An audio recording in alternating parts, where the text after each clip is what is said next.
Ladies and gentlemen, could I ask you to resume your seats, please?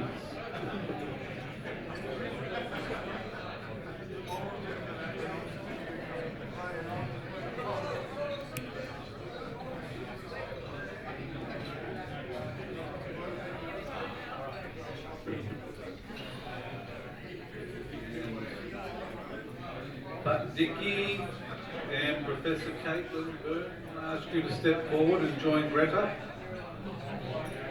Caitlin, where are you?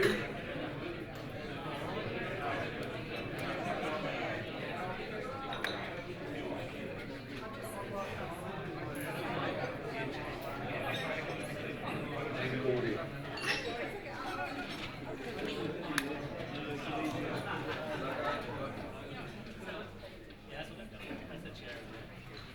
Di mana Ibu Caitlin?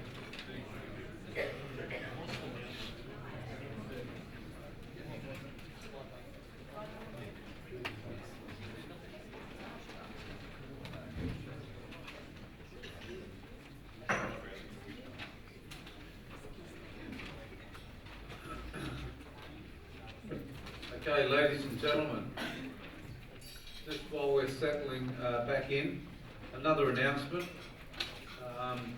Apparently in Brisbane this afternoon we're expecting a little bit of democracy in action, a protest. It's irrelevant what the issue is, but it may cause some trouble getting out of here later on this afternoon. So we've been told to expect some congestion from about 5 o'clock this afternoon. With that in mind, we're in good shape. We will endeavour to have you out of here at 4:30. So you should miss any of the problems that might occur. We're still waiting for Professor Byrne to join the panel, but we won't delay the start of the presentation. So at this stage I'd like to invite Professor Claudia Chu to present, but I'll hand over to Greta as the moderator. Thanks, Greta. Thank you, Ian, and welcome back to everyone from lunch. So it's my great pleasure to chair the panel number 3 on climate change, pandemics and natural disasters. So I'll ask Professor Claudia Chu to take the microphone, but I'd also like to introduce Pak Dickie Budinan, who has been in Australia, I think, baru 3 bulan, just 3 months undertaking a PhD at Griffith Asia Institute. And Pak Dickie, I won't read out his entire bio, but he has an impressive background in the area of public health and international health diplomacy, including roles as the National Secretary of MDGs and the Millennium Development Goals in the Ministry of Planning and Development, Bappenas, siapa. He's also the former Secretary of the National Health Security Unit, and has worked on as a Senior Advisor on Health Policy and Security under the National Security Council, Dewan Ketahanan Nasional. He's also a member of the Health Steering Committee of the Organisation of the Islamic Cooperation, OIC, and has an extensive professional experience in the area of public health. And I'd like to welcome Professor Caitlin Byrne, who is the Director of Griffith Asia Institute, to the panel. Welcome, Caitlin. She's also a Faculty Fellow at the University of Southern California's Centre for Public Diplomacy, and Caitlin's research focuses on Australian diplomacy with a special interest in engagement in the Asia Pacific and soft power and indeed sports diplomacy. So welcome, Caitlin. Professor Claudia Chu, and then we'll go to questions and answers and comments from the panel. Thank you.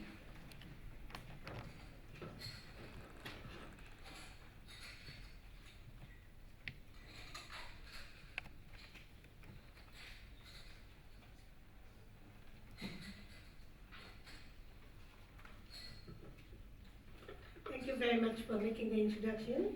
Good afternoon. Thank you so much for Lucy for inviting me to be here to speak to you. I feel very honored. You can see my topic there with a little bit movement there. They represent climate change, global change. This is the photo I took in myself, but anyway, I want to just want you to take away several points. These are the several points. First, the mounting evidence about climate change impacts that threatens global health security and sustainable development. Everybody talking about that now. And from sea level rise to floods, from Ebola to Zika, the world is faced with more challenges and very immense emergencies that impact on global health security. To deal with such challenging future, countries, sectors must work together to share information and expertise so that we can develop actionable solutions. I mean, I'm very impatient. We don't have a lot of actionable solutions now, and this is really urgent. And that's what the urgent come from, urgent climate actions and global partnership. So the partnership for today's meeting is very, very meaningful, very, very much needed to secure our future, a sustainable future and global health security. Let me just move the computer a bit close.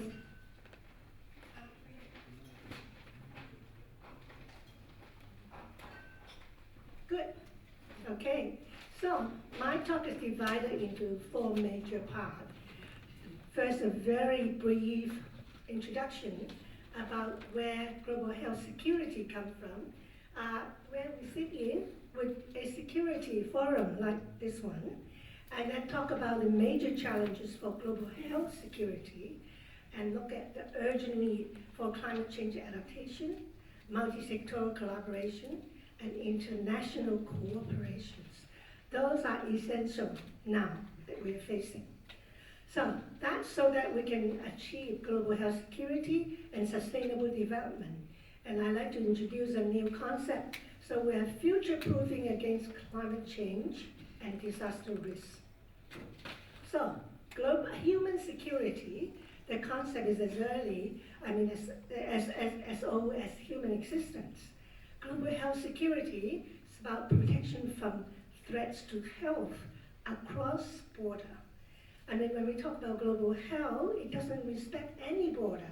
It can just go across, transcend country border, and human, we have to hand together. There is more attention to the emerging non-traditional security concern. That's where I come from today. When we talk about health security, again, essentially the protection from threats to health, and one of the most prominent non-traditional security risks, traditional health security, you'll be familiar with, would be much more accidents, injury, war, natural disaster, and that's a traditional war, the destruction, and the likelihood, and sometimes you don't know whether you cry or you laugh. But traditional security also include the new one, like cyber security, biosecurity, violent conflicts, and so on. And in this classification, non-traditional security threat, we're talking about epidemics, pandemic, bioterrorism, and those are the issues you can see from those pictures. Ebola is one of the security threats. And if you look at the anthrax, is human-made security threat. But nonetheless, if you look at on the left side, would be the traditional security issue. On the right side, and that's what I'm going to focus on more about, is the human security, particularly about infectious disease and emerging infectious disease. That's what we're worrying about. Those two are related to climate change. Okay, so the major global health security challenge in the 21st century, one is about emerging and re-emerging infectious disease outbreaks. The other one is about environmental change, environmental degradation, and climate change. So let's start with that. We are faced with a burst of old and new age infections. And we used to talk about the three global funds for global health, TB, HIV, and malaria. Except that when we talk about TB now, we talk about multi-drug resistant TB. So it's going to be a future really important threat. Emerging infectious disease is a growing worldwide threat. 70 to 75% of them are zoonosis of animal transmission, human, animal, animal, human. From anthrax to Zika, Ebola, SARS, MERS, Nipah, Hendrovirus, which Australians experienced, and those are what we're talking about, the newly emerging diseases. But pandemic threats are increasing. It's not about whether it will come, it's when it will come, and whether we are prepared. So when we talk about the emerging and re-emerging infectious diseases, there's so many. So I only want to focus on those that are climate sensitive, zoonotic vector-borne disease such as dengue and Zika today as an example. Animal disease transmit to human. If you look at the figure, 1,400 new infectious disease, 71% are transmitted from animal crossing species. Of the 175 new infections, 75% are from animal. So they are still mutating, they're still changing from dengue, Zika, H5N1, H1N1, H7N9, the list keep on going. So we're seeing animal crossing.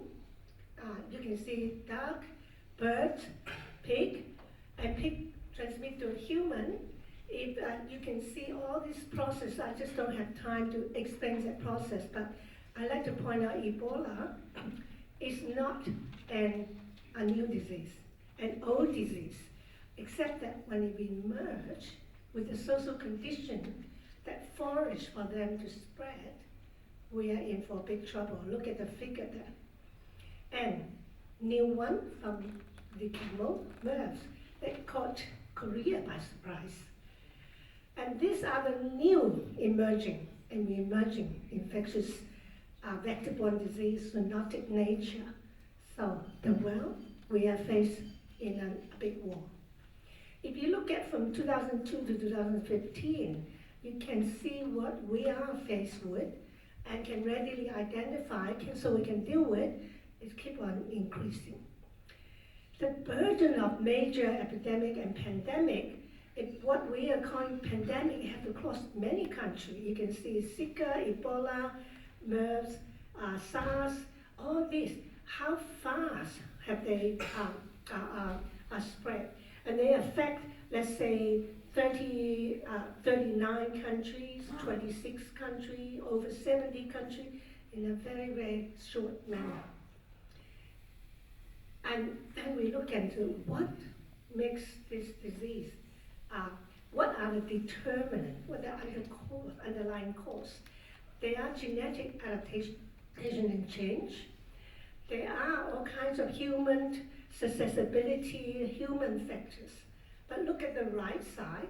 Basically, we're talking about, doesn't show up in that screen, climate change and weather. That's on the number one.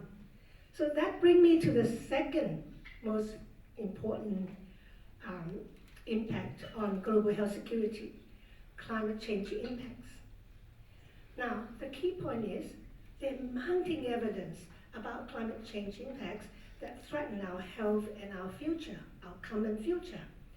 And these, how do we know? There's still a lot of skeptics say, how do we know climate is changing? Now, a lot of scientists, they're not all liars. They spend their lifetime studying, provide evidence, and they are using maybe modeling based on big data. Or they're using actual data from satellite, from local station, which you can see from all these different manner. And then every IPCC report, intergovernmental report, over 900, over 1,000 scientists contributing. Do you know we're warming? This is the actual temperature that we recorded.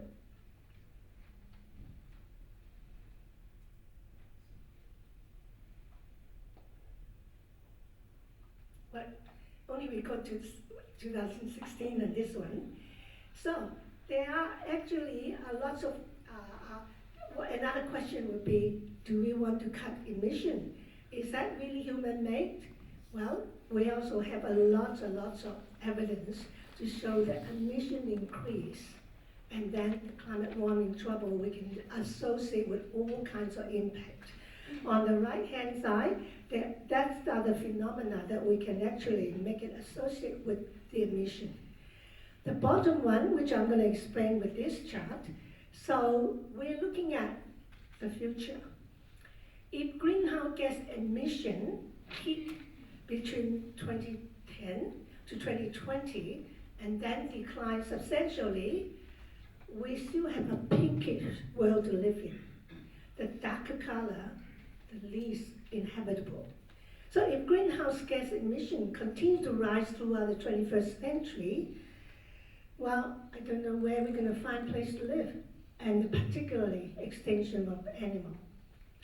So, what did the IPCC latest report conclude? A 25% probability that warming exceeds 2 degrees, even with zero emission after 2030. Now, you may ask, what does it matter, 2 degrees? Today it's already also about 5 degrees. If you go to Melbourne in one day, you can have 4 seasons. So you experience change anyway. But that's weather, how you experience at the time. When we talk about climate change, we talk about a long-term trend that regulate the law that we can detect what happened. Well, it matters if 2 degrees, that means these guys would not survive. It's a matter of wiping out 99% of them or only 88% of them get wiped out. It's about global warming set to exceed Paris Agreement, 1.5 degrees as opposed to be 2. What would happen? We're talking about the coral reef declining by around 80%, where 2% would be more than 99% wiped out. You talk about melting ice will rise to sea level 10 cm higher, under 2 degrees than 1.5. That means 10 million fewer people forced from their homeland by sea level rise, as opposed to 1.5. Probably won't affect too many Australians, but for those who are poor, that's going to be their worry. Well, so as I showed the mounting evidence, why are we still slow to act? Well, not only we are slow to act, it's actually get worsened.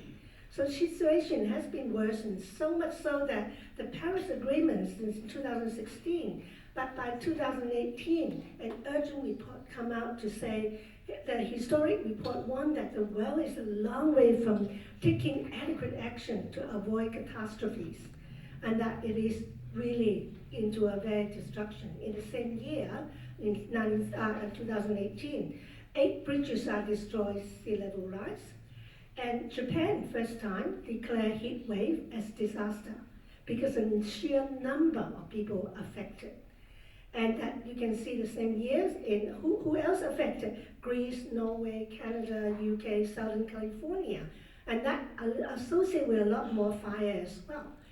So look at the Africa situation, the hottest ever recorded temperature, 51.3 degrees. Okay, so that's the global warming for you. We know that it is expected future heat waves and heavy precipitation events will become more frequent and more intense over most areas. And these are just the image to save time. Pressing emerging global health threats, climate change, flood, drought, water, and food security. And you can see on the right-hand side a beautiful historic figure go underwater. The poor working so hard, the workers, and they have to endure even harder. And that you can see on the left side, and more starvation, more food insecurity, poverty and starvation. This is one of the Queensland situation after a season of bad weather. Desertification, sandstorm, forest fire, effect on water and food shortage, and on air pollution. So you can just the image. However, when we talk about climate-sensitive vector-borne disease, that is also very worrying. And you can see the figure as increase global rise of dengue cases report year to year. You have to know, before 1970, only 9 countries had experienced cases of dengue. And since then, the number has increased more than 4-fold and continue to rise. So at the moment, 35% of the world population being exposed to it, but the dengue distribution will be 50 to 60% of the population by 2085. Not you and I, but the future children and the grandchildren. So that is, then we can directly see suddenly South America is alarmed, because when you see baby like this, and they were sicker, so people start paying attention. Again, as I say, it's 1947, the first time, but now come back with a vengeance. It really impacts on pregnant women and their fetus. So when we charted how it grows, you can see it spreads so fast. More than that, more bad news. I'll bring you good news at the end, I promise. Climate change, we know now, exacerbate the frequency and intensity of hydrometeorological disaster, related disaster. On the right-hand side, you can see all these disasters increase. But let's just show you what really happened. How many continents there? They all have the same trend with flood. So you can see with the year and so on, and the flood, particular urban floods, have been increasing. So cyclone, and this one, our Indonesian friend here, 2016, displaced 100,000 people. For their country, that is not the largest one, but I just said latest one I can show. Often, countries are, their resource and emergency services are stretched to the limit. So, in short, when we look at extreme climate event, too hot, too cold, too extreme, when we talk about global warming, when we talk about flood and infectious disease, and when we talk about displaced refugees, particularly children, that's the picture for you. And that climate change impact on physical, mental, and community health. That's why Lancet call it climate change is the biggest global health threat of the 21st century. And that is not overstatement. When you look at the multiplying risk for global health security, that's even more important for different countries to pay attention. We're not talking about just a small vulnerable group of people getting sick. We're talking about countries' livelihood are at stake, particularly in such rapidly changing world when disease can spread so fast. Time magazine asked the question, are we ready for the next pandemic? And then they answer, no, particularly health sector. Not only we are slow to mitigate the emission, we're even slower to adapt. And that is really a problem when you look at tracking the fingerprints of climate change 2 years after the Paris Agreement. And we're talking about a proportional increase in risk generated by climate change across the various events, range from single-digit percentage to 330 times. So, health sector is ill prepared. We rely on them to look after our health. But what happened? Only 25% of hospital and 20% of the health center having developed plan to deal with the future threat, which is coming the way. And hospitals, well, Penang, Malaysia, what happened? 4 cyclone, flood, 7 hospital paralyzed. We're not talking about long time ago. Talking about now, we talk about the shortage of IV bed because haven't prepared. Hurricane Maria in Puerto Rico. But let's see the wealthy Texas, Houston. And then you see the right-hand side, the elderly there. Did you see the water reflection? They get left sitting in the water. Now, I could have actually put left side, because I make a movie about Queensland. I saw the military helping evacuate the elderly first, walking to the plane. I could have put that picture, and that will really show a country where their value are at, the way they treat their vulnerable and the elderly. Well, we have wealthy Australia. Melbourne is not ready. Heat wave, power shortage, that's a problem. So actually several of the public health experts were saying Australia's health system unprepared for climate change because they haven't factored in climate change future into their preparation plan. You cannot prepare for yesterday. You need to look forward and prepare that. Any military strategy have to do that. Where the vulnerable? What are we going to plan for? Not for yesterday. Well, so actually, I'm glad that there are lots of institutions that are talking about urgent climate action needed, including the Research Bank of Australia. They talk about we need political action. Well, we know not enough about impact, and it's not why now.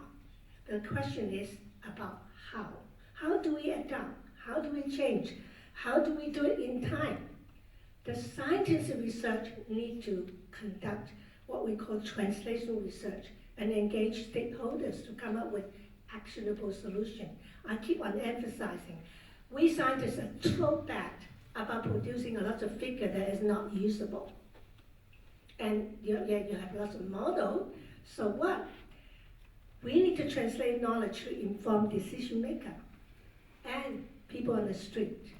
And we need to communicate scientific evidence to inform policy and practice, something useful, usable, so people can use it. So we need to engage stakeholder and the user. We need to use in different disciplines, bringing different disciplines' wisdom together and to meet users' need. Researchers should serve users' need, not their own paper, just another one. So, while we are talking about responding to climate change, the good news is, in the mitigation part, technology actually start getting better. But adaptation, very much behind, and that is worrying. So when we are talking about what does adaptation really mean, that's where the hurdle is. It means share responsibility. We're not very good about sharing. We need to factor climate risk into decision making. How often company, organization have that time and expertise to factor in the future climate?